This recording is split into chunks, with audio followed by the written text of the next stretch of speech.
Les compléments alimentaires sont-ils vraiment efficaces dans la mesure où nous n'avons pas d'études cliniques qui nous permettent vraiment d'objectiver leurs effets dans les conditions réelles d'utilisation? Je vais avoir beaucoup de mal à répondre à cette question.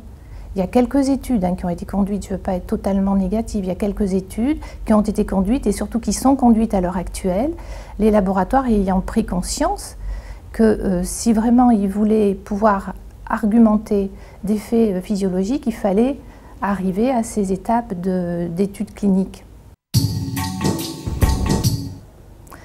Alors ces compléments alimentaires, ils peuvent bénéficier de ce qu'on appelle les allégations, qui sont des messages qui ont pour finalité de vanter ou de mettre en avant les éventuels effets biologiques ou physiologiques qu'ils vont exercer sur notre organisme. Alors, l'utilisation des allégations est réglementée.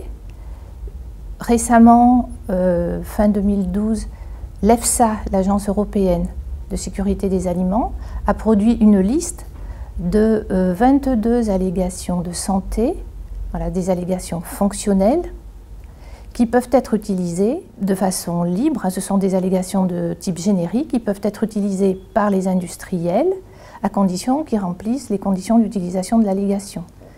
Et les conditions d'allégation de l'allégation, oui, c'est surtout des conditions de concentration, de dose.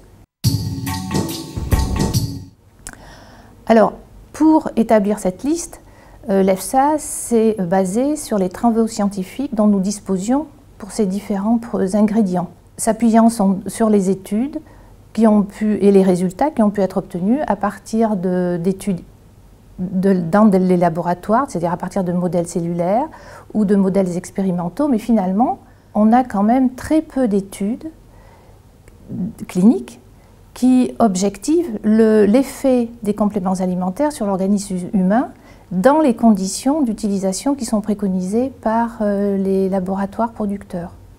Donc autrement dit, ce que je veux vous dire, c'est que effectivement, pour les ingrédients donnés, il y a des effets qui ont été démontrés, mais jamais, ou dans très peu de cas, dans les conditions réelles de complémentation, comme on peut utiliser ces produits.